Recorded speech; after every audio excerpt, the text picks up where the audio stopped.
Perkenalkan, nama saya Windra Yudhisyanturi. Di sini saya akan membawakan materi asal-usul nenek moyang bangsa Indonesia. Pernahkah kalian bertanya dari mana asal-usul nenek moyang bangsa Indonesia? Apakah dari wilayah Indonesia atau dari luar?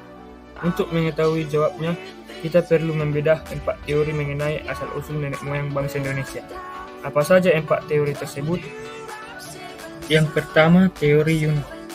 Perlu dicatat bahwa Yunan berbeda dengan Yunani. Yunan merupakan wilayah di Cina bagian selatan. Menurut teori Yunan, nenek moyang bangsa Indonesia berasal dari daerah Yunan.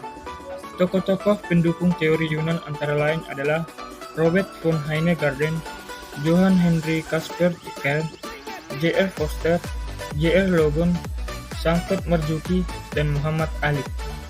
Dasar yang memperkuat teori Yunan ini yaitu adanya kesamaan hasil kebudayaan berupa kapak. Kapak tua yang ditemukan di Nusantara ternyata memiliki kesamaan dengan kapak tua yang ditemukan di Asia Tengah. Selain itu, menurut teori ini, sebaran nenek moyang bangsa Indonesia terbagi menjadi 2 gelombang. Gelombang pertama merupakan ras Proto-Melayu yang membawa kebudayaan Neolitikum. Gelombang kedua adalah ras Neutro-Melayu yang membawa kebudayaan logam. Teori ini juga mengatakan bahwa bangsa Indonesia berasal dari satu daerah yang menggunakan bahasa Campak, atau bahasa yang kini dipakai di Kamboja. Karena ditemukan banyak kesamaan antara bahasa Melayu yang ada di Indonesia dan bahasa Campak. Di antaranya adalah kesamaan istilah geografis, istilah binatang, dan nama alat perang kuno yang pernah digunakan. Yang kedua yaitu teori Nusantara. Teori ini mengatakan bahwa nenek moyang bangsa kita berasal dari wilayah Nusantara itu sendiri. Teori ini didukung oleh Muhammad Yamin, Boris Kraft, Sultan Takdir Ali Shahbana, dan J. Crawford. Apakah yang menjadi dasar teori ini? Menurut teori Nusantara, bangsa Melayu merupakan bangsa yang telah memiliki peradaban yang tinggi. Pandangan ini didasari oleh hipotesis bahwa bangsa Melayu sudah melalui proses perkembangan budaya yang sangat panjang. Kesimpulannya, bangsa Melayu berasal dan berkembang di Nusantara, bukan dari luar wilayah Nusantara. Menurut teori ini, ada kemungkinan bahwa bangsa Melayu yang mencakup wilayah Indonesia, Malaysia, Singapura, Brunei, dan sebagian Thailand merupakan keturunan dari Homo soloensis dan Homo wajakensis. Tidak ditemukannya fosil Homo soloensis dan Homo wajakensis di wilayah Indochina juga memperkuat teori Nusantara sekaligus menyangga teori asal-usul bangsa Indonesia yang berasal dari luar. Yang ketiga yaitu teori Out of Taiwan. Teori ini menyatakan bahwa asal-usul bangsa Indonesia berasal dari Kepulauan Formosa atau Taiwan. Teori yang didukung oleh pakar Harry Truman Simanjuntak ini didasari sejumlah argumentasi. Pertama, menurut teori ini, tidak adanya pola genetika yang sama antara kromosom manusia di Indonesia dengan manusia yang berada di daratan Tiongkok. Pendekatan genetika dalam penelusuran asal-usul manusia berdasarkan dengan penelitian kromosom maupun DNA. Dari hasil penelitian tahun 2018, terhadap 3.700 orang di Indonesia dari 35 suku yang berbeda, terungkap bahwa orang-orang Indonesia memiliki kecocokan dengan bangsa Austronesia. Berdasarkan teori Out of Taiwan, migrasi leluhur dari Taiwan tiba lebih dulu di Filipina bagian utara, sekitar tahun 4.500 hingga 3.000 sebelum Masehi. Selanjutnya, hingga tahun 2000 sebelum Masehi, manusia yang mendiami Filipina melakukan migrasi lagi dengan tujuan Kalimantan, Sulawesi, dan Maluku Utara.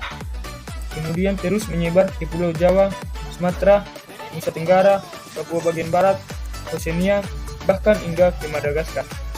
Dasar lain dari teori ini adalah dengan pendekatan linguistik atau pendekatan bahasa.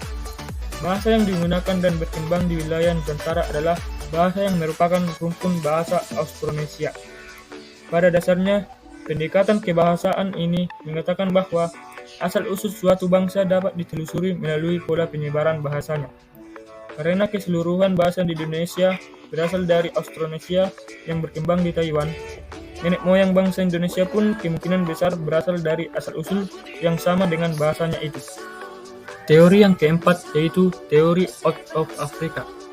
Menurut teori Out of Africa, Homo sapiens atau manusia modern yang ada di Indonesia bahkan sebagian besar dunia berasal dari daratan Afrika. Di Afrika lah jalur Homo sapiens dilahirkan, dan sejak saat itu mereka keluar dari Afrika dalam berbagai gelombang migrasi mendiami sudut-sudut dunia yang belum terjangkau sebelumnya. Adanya teori ini memang cukup membingungkan jika para ilmuwan tidak menjelaskannya dengan lengkap. Teori ini didasarkan pada kajian ilmu genetika melalui penelitian DNA mitokondria, gen perempuan dan gen laki-laki. Persebaran manusia dari Afrika ke seluruh dunia, termasuk Indonesia, terjadi dalam beberapa tahap yang berlangsung selama ratusan ribu tahun. Sehingga tidak heran jika pada prosesnya terjadi perubahan dalam bentuk fisik akibat perbedaan lingkungan dari tempat asalnya. Teori ini didukung oleh Max Ullmann dan Herawati Sudoyo. Menurut teori ini, sejarah manusia di Indonesia sudah bermula sejak 72.000 tahun silam. Kala itu sekelompok Homo sapiens dari Afrika berkelana ke bagian selatan semenanjung Arab dan terus menuju ke timur sampai ke Kepulauan Nusantara. Sekian 4 teori asal-usul nenek moyang bangsa Indonesia.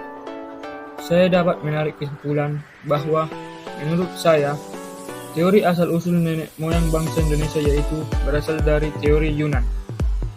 Karena menurut pendapat von Hennegarten, asal-usul nenek moyang bangsa Indonesia merupakan orang-orang yang berasal dari Asia Tengah. Ia berpendapat bahwa asal-usul nenek moyang bangsa Indonesia didasari karena banyaknya penemuan berupa peralatan manusia purba zaman dahulu. Peralatan yang ditemukan di wilayah Nusantara berupa batu beliung berbentuk persegi. Peninggalan manusia purba ini ditemukan di daerah seperti Jawa, Sumatera, Sulawesi, dan Kalimantan. Peralatan yang berhasil ditemukan ternyata memiliki kesamaan dengan penemuan peralatan yang ada di daerah Asia lain, seperti Vietnam, Malaysia, Kamboja, dan Myanmar. Dan beberapa ahli sejarah telah melakukan penelitian tentang asal-usul nenek moyang bangsa Indonesia. Mereka melakukan penelitian untuk membuktikan bukti mengenai manusia pertama yang berada di Indonesia. Dan penelitian yang memiliki bukti kuat adalah pendapat dari von Hennegarten.